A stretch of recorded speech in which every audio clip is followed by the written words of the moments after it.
The World Interactions Project involves approximately 175 freshmen, 3 social studies teachers, and 2 ICT teachers. Over the course of 3 semesters, we study the 15 belief systems you see on the screen, and we map their progression from ancient times all the way up to the Columbian Exchange, taking a look at the impact of migration, trade, warfare, environmental crises, disease, with the end result being that the students create a map within Google Maps. However, before they actually get to the mapping part of the project, we use this Google site as a way of interacting with the students. Because of the fact that it's 3 social studies teachers, 8 sections of kids, sometimes it's very hard to have the same instruction be given section to section to section. And so we use this site so that we have kind of a home base where every student can go, hear the same information, see the same rubric, and understand what they're actually being asked to do. As you can see, we've embedded some technology such as the Voki. The Voki allows teachers to record 60-second kind of blurbs where we can give instruction, provide tips.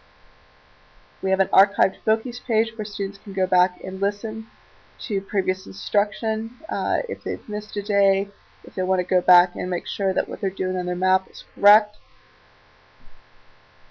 We have also embedded Google Docs within our site. Here you see the map rubric that all students are being graded according to.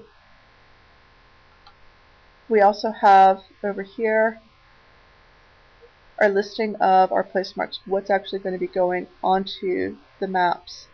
Here we have a table of contents similar to what students are used to within Wikipedia, and allows them to drop down to the particular questions on that page.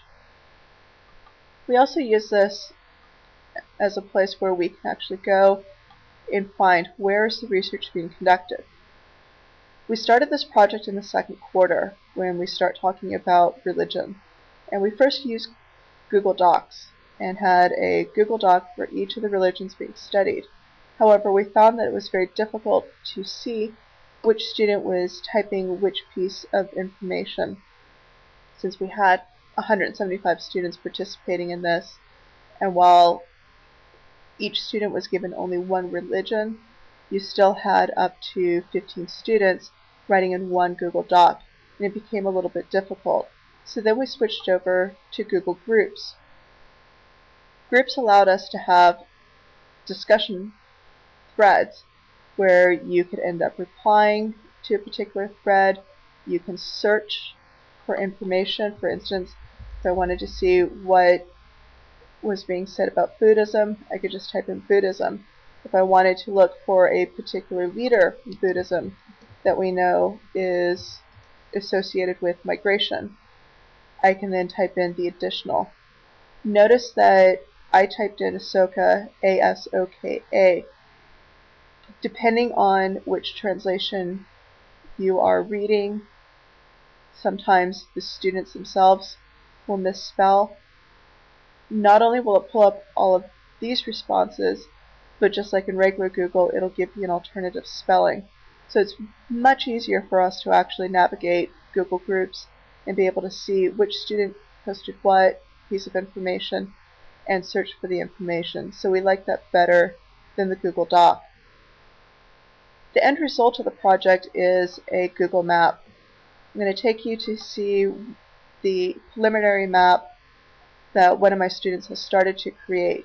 Here you can see she has used the shape to show where the various religions started, and then put place marks in there to then put additional information.